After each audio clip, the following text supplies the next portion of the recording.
Good morning, friends, and welcome to Gardening with Creekside. Today, I am getting a bright early start on the day because we are going to replant this poor, pitiful little AquaPot that is here in the Proven Winner Signature Garden at Creekside Nursery in Dallas, North Carolina.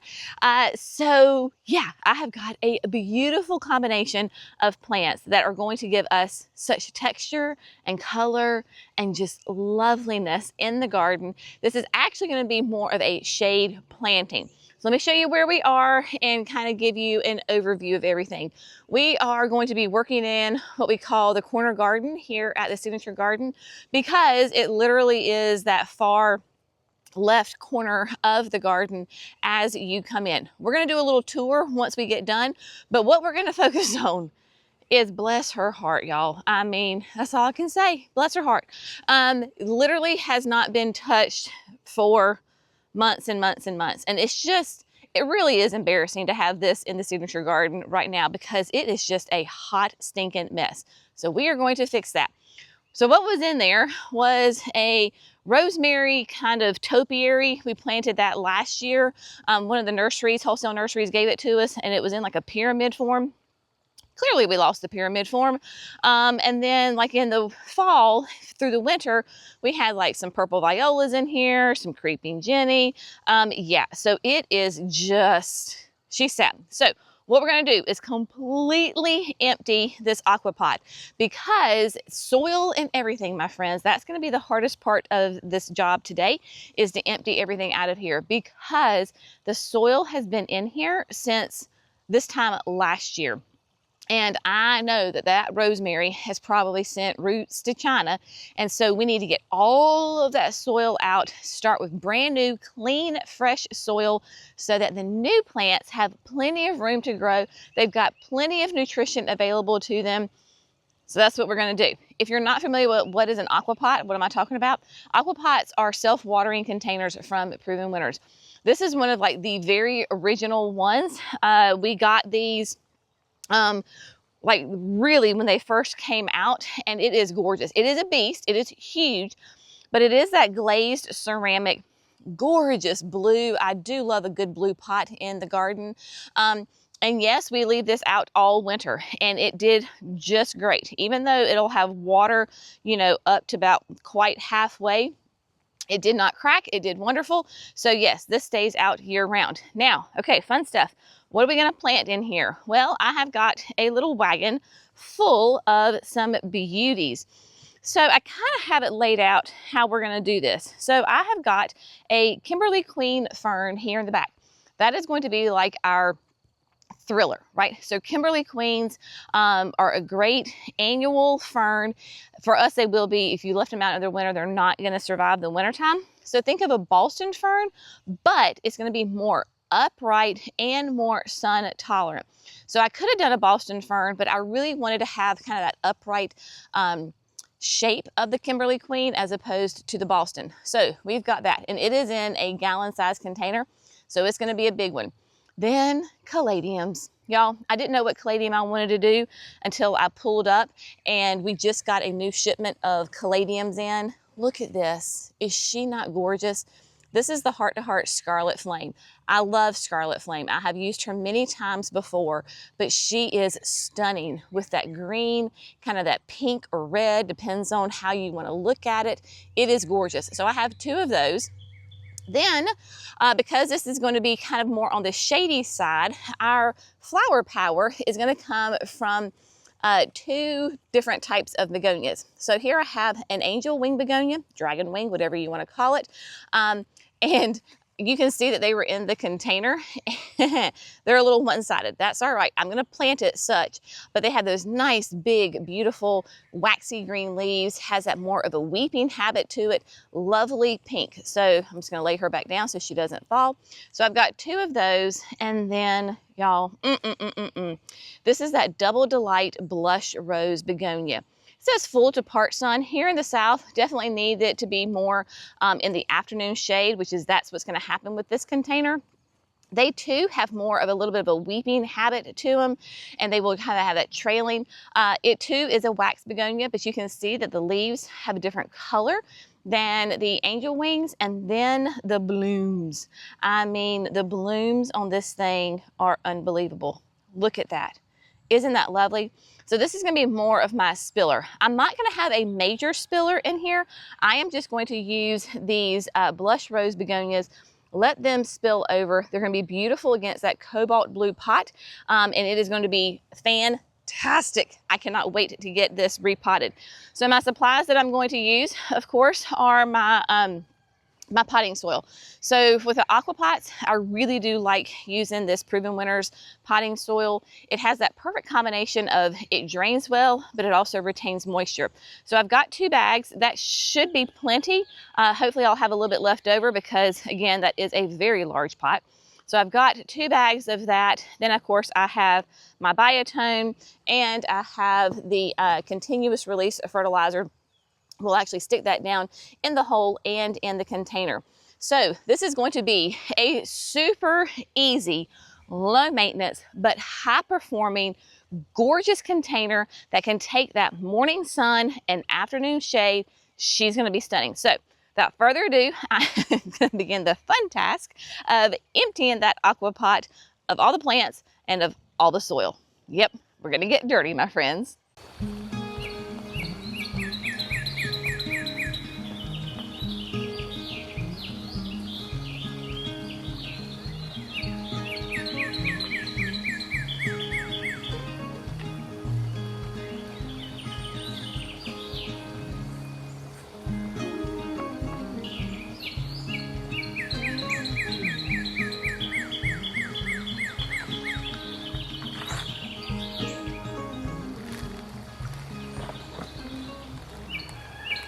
Alrighty, my friends, so I got all of the soil out.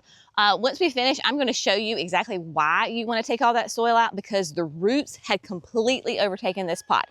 So all the soil is out, and I've just put in 1 bag of soil because if you're not sure how an AquaPot works, I will link a video that goes into great detail about how it works.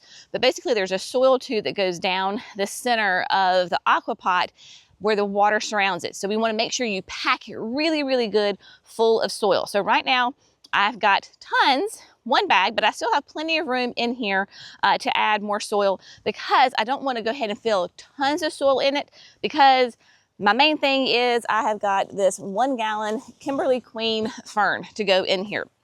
Now we're going to be planting this as if you're looking at it this way, but because the way the sun's coming up, I put the camera at this angle. So it may seem a little odd from just the angle that we're going to be looking at it right now. Again, once we're done planting it, I'm going to come show it to you all the way around so you can see how it looks like. So the Kimberly Queen is in a 1 gallon, this might even be like a 2 gallon pot, but she is happy and she has got some roots coming out the bottom. So trying to like pull her out of this container would be near impossible without destroying the fern. These ferns they are tough babies. They are famous for being a great southern staple because they are so heat tolerant. Once you get them acclimated to the sun, they're sun tolerant. So what we're going to do is we're going to take my box blade and I'm literally going to cut the container off the plant. Now I know that we've got some shoots coming up out of the bottom. They're going to get buried. They'll be all right. They will pop up out of the soil and help this sweet thing grow. So we're just going to cut this off. Obviously, you want to be careful when you do that. We're going to cut it down the side and cut down the bottom. All right, so there you go. You can see that there's not very many roots on the bottom. They're more on the side. So I'm just going to take my hori-hori and just kind of gently break up some of those roots, because we want the roots to go out and not keep circling the plant, right? It's kind of close to being root bound, but this is what ferns do. So you're just going to kind of come in here and just chop a little bit. If you lose some fronds, it's all right. Trust me, she will recover and be just fine.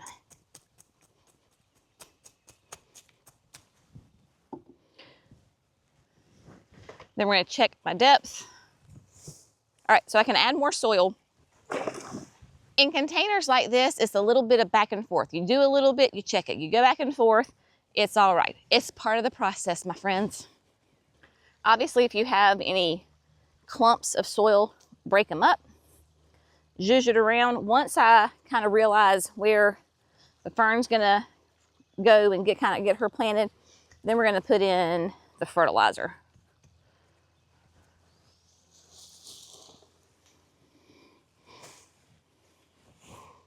All right, perfect. So basically the top of the fern is just below the lip of the planter, which is great because, again, since this is an AquaPot, we're not going to only be watering it just from the top, right? Self-watering comes up from the bottom, so you can plant them maybe a little bit higher than what you traditionally do.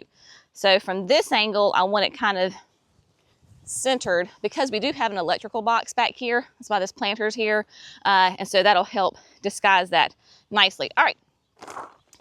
So she's good.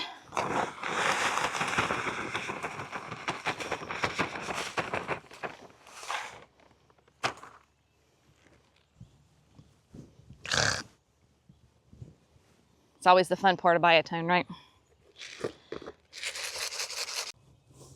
Of course, the main thing is when you're planting containers is that you do not want any of the roots exposed to air, right?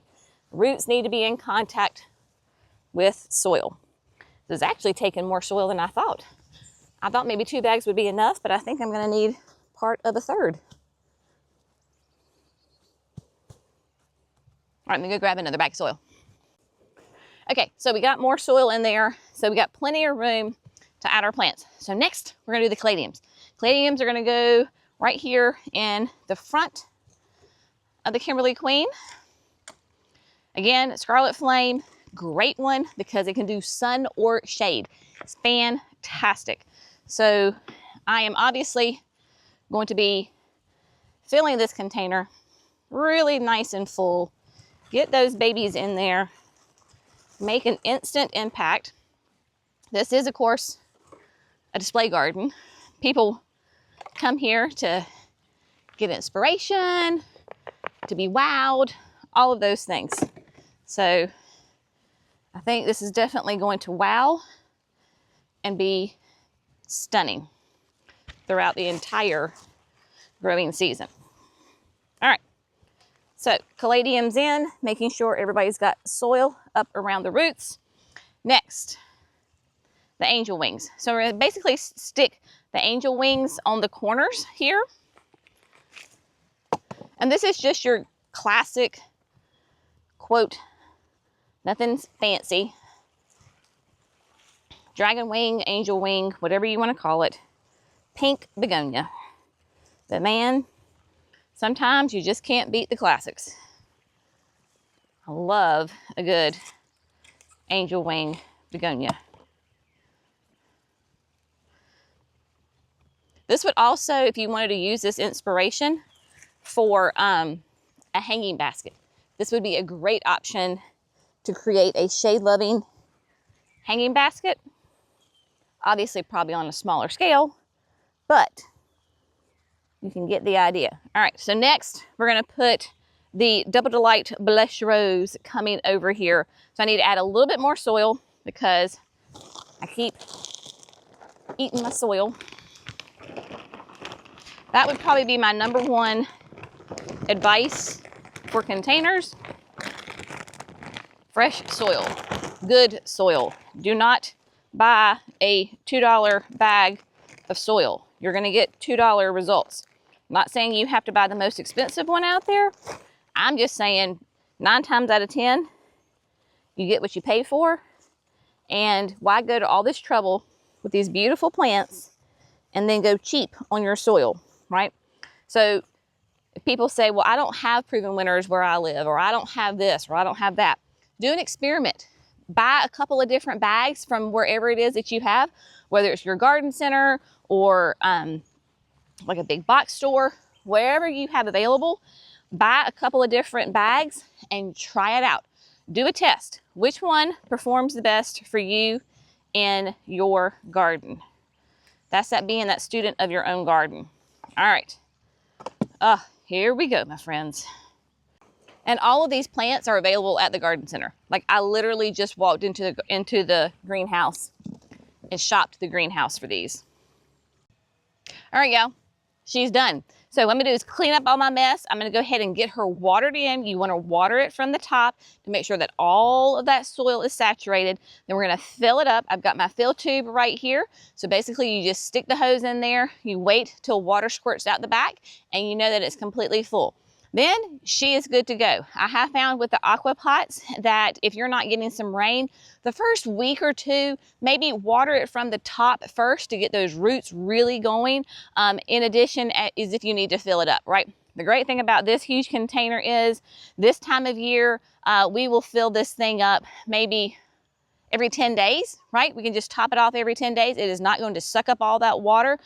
In the heat of the summer, once you have an extensive root system and the heat is really cranking, it'll be once a week. But right now, it could be every 2 weeks, which is great. So get her watered in, get all this cleaned up, then I'll show it to you up close, and we're gonna do a little garden tour because things are looking fabulous in this corner garden. I forgot to show you the soil from the AquaPot. This is why we replaced the soil, my friends, because dear heavens, just as I had suspected, the roots were going nuts in the AquaPot. So here you go, look at this. So right here, this piece of soil was what was flat against the disc. So this was on top of the disc. Look at this. This is just solid roots right here. My gosh, insane. If you were trying to plant fresh plants on top of that, they would not have any room for their roots to grow because this is so compacted. These were the roots that were actually in the water reservoir. Look at that. Yep, those were in the water reservoir. I had some weeds right here. But again, here you go. So this is where the lip was, and you can see that edge right there. But yeah, so my friends, replace the soil in your pots if you are doing like what I did and where you're completely replanting it and that soil's been in there for a year or longer. Replace it. I promise your new plants will thank you for it for sure. All right, my friends, so let's take a little tour. Let's see the container up close and then see the rest of the corner garden here. Again, this is gonna be the most sun that this container gets. It's not even, I think it's like 8:30 in the morning, which is great. These plants absolutely can handle it, but by noon, it is in complete shade and will be in the shade for the rest of the day. But I do love this. This is going to get massive. This is going to get huge. I definitely overplanted this as compared to if this were just a traditional container. Because of that AquaPot, you absolutely can go in there and put more plants than you traditionally would because they have that continuous source of water and will just be very happy and easy, just gonna grow like all together. Huge mass, huge impact. Of course, the sun makes it fun. But yeah, so I love that your angel wings are gonna get some height and then trail over, and then the blush rose begonias, they'll get a little bit more height and then really spill over. But I mean, y'all, these blooms, look at that. Is that not insane?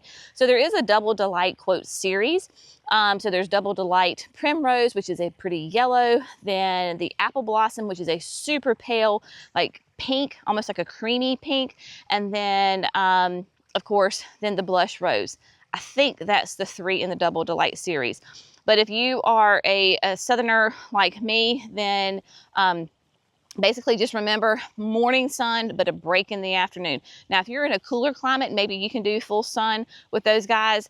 The very first time I tried it, I put them in like they had full hot afternoon sun, and man, they fried. And then out of frustration, I just picked the container up, I moved it to a shady spot, and they exploded and were gorgeous. So then I was like, aha, morning sun, afternoon shade. So there you go. Now this garden, we call it the corner garden because it's less than a year old, and I've always wanted to do a garden in this spot because this is a very wet spot. We here at Creekside, we have water all the time. And so we have this dry creek bed out of absolute necessity because when it rains, and really even just all the time, So when it rains, this fills up and flows. I mean, you can see we've got like some wash, like with some mud right here. So this is absolute necessity where the water runs. And we actually put the dry creek bed after a huge rain, and you can see exactly where it cut through. So this is a garden that supports plants that like those kind of what we would call wet feet, those damp conditions. This is not on irrigation. We don't even have to water. We watered it some last year, of course, to get the plants established, but less than a year old, and this is what the garden looks like.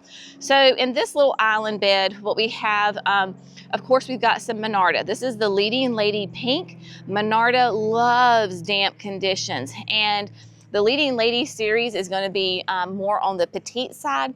The pink, they're getting ready to kind of be a little bit they're like in the middle, I would say, middle peak of their bloom cycle, and just beautiful. So as the years go by, this will fill in and just make basically a mat right here. In the back, we've got Legend of the Small Fothergilla, and these have already bloomed. So they have these beautiful little white blooms on them, really kind of before the foliage even pops out. Fothergillas are a native plant. Legend of the Small, obviously, is going to be a nice small petite one, because typically Fothergillas can get really big. They have beautiful fall foliage on them. So I've got 3 back there. Then we've got the Luminary Ultraviolet Phlox. This will be a bright, like truly ultraviolet purple. It is a later phlox bloomer, and so this is going to be the last phlox to bloom. It is that paniculata phlox, which is gorgeous though. So we've got that. We've got another one on the other side of our cookies and cream perennial hibiscus. Hibiscus love damp conditions. These were kind of small when we planted them last year. But cookies and cream, as you can see, is going to have really dark foliage with pure white flowers. So we've got this cookies and cream here, very cold tolerant, again, loves the moist growing conditions. The more water, the more blooms, the faster the growth. And then over here, the last one we have, this is a Sugar Shack button bush. Your button bushes are, again, native plants that thrive on like creek banks, the edge of water areas. And you can see when it does rain that we need to get more rock right here. This was part of the flower bed, but all that mulch just got washed away, because this is where the water kind of comes and then goes that way. So we need to actually add more rock right here, but truly this is a wet area, and she is putting on her first little blooms. So she will make the coolest little white, they look like something you would see underneath a microscope. So we've got a couple of little buds forming right here. Very excited to see them in all of their glory. So that's that little small island bed. And then when we move over here, we've got all sorts of other fun things. So Brandywine viburnum. Brandywine the viburnums are blooming right now. So you have that nice, it was like a creamy white. And then all of this will form berries. And so here's one that's a more, quote, like in bloom. So it's a little bit more frilly. Your pollinators love this plant. So once the flowers are, quote, done, all of those are going to form berries. And Brandywine will have like purpley blue and reddish pink berries on the same head. They are gorgeous. Of course, your birds love that as well. We've got some pitcher plants here. This is bug bat. I love bug bat. This is a Sarsinia. Took this one from the forest pansy bed at the house. Of course, this is like a carnivorous plant, so it'll eat like little flies, gnats, those kinds of things, because what happens is the plant creates this sticky substance down at the bottom that smells sweet. So the little bugs will go in to it and then fall in, and then the plant actually eats those bugs. So we've got that, which is really fun. Then we've got berry poppins and berry poppins. So these two are berry poppins, and then I have a Mr. Poppins back there.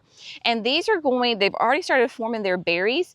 They make the most beautiful, if I don't trip here, the most beautiful red berries. And you can see we're already getting berries formed. These were flowers, and now they are going to turn into berries. Gorgeous red. So you need the, you've got berry poppins right here. That's the female. And then you've got Mr. Poppins, which is back here. So you have to have a Mr. Poppins to pollinate your berry poppins. So really fun. This is a great winter interest shrub. It is deciduous, which is great because all the leaves fall off and then you've got these bright red berries. Then, oh my gosh, y'all, look at this. Is this not glorious? Such a huge pollinator attractor. This is the new spiderwort. It is so incredibly covered in honeybees and bumblebees. It is gorgeous, absolutely stunning. I love this. The blooms tend, it seems to open up in the morning and then kind of by the afternoon they close, but a really nice, sweet, kind of a lavender color. And y'all, I'm telling you, they are covered in the bees. Typically your spiderwort can be kind of, quote, invasive and spread a lot.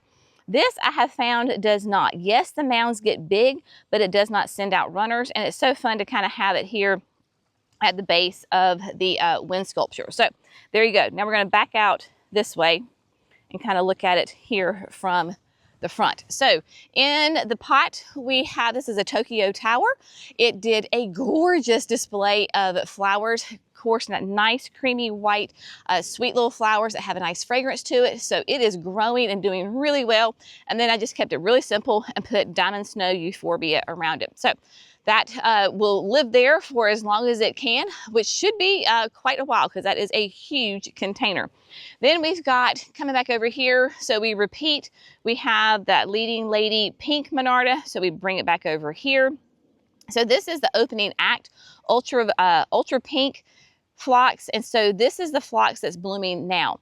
So once it's done, then that's when the paniculatas kind of kick in, but really nice and sweet, beautiful, big pops of color. We've got another one right here off to the side, so tying into all of that. We have another cookies and cream. There's actually two in here, so we've got those two cookies and cream. And then because this is such a damp area, last year we were able to get our hands on some baby Joe, and this is like a Joe pie weed, right? But typically Joe pie weed is like huge. Baby Joe is much smaller. This is a great plant to support your pollinators, your butterflies. They love these plants. And these plants have absolutely like almost tripled in size from last year. But planting them right there on the edge of the rocks, nice and wet, they love it right there. Then let's see, what are we missing? Oh, so then we have 3 more of those ultraviolet phloxes. So you have it in that bed and then you bring it back over. We have it here. The grasses, this is the Cheyenne Sky. It is a panicum. It does really, really well in damp areas. Cheyenne Sky is gonna be a little bit more petite. That's why we put it here in the front. If you wanted to do like Niagara Falls or Apache Rose, you could. They would just be bigger, so you would want to put them in the back. So the Cheyenne Sky is here. And then we did, we have 2 of these. So we have one right here and one right here. That is the Vanilla Spice, the Summer Sweet, or the Clethra. Y'all, they're starting to form their buds, but they bloom later. And so this is the little bud on it right here. It will be covered in white flowers that smell divine. I mean, absolutely delicious. So we've got those 2, and then what's really fun is in the fall they turn like big bird yellow. So you've got really bright color interest on those guys. We have orange slices. So this is a spigella. This is a native plant that is, you will find in like the foothills, the mountains, along like the Blue Ridge Mountains, the Appalachian Mountains.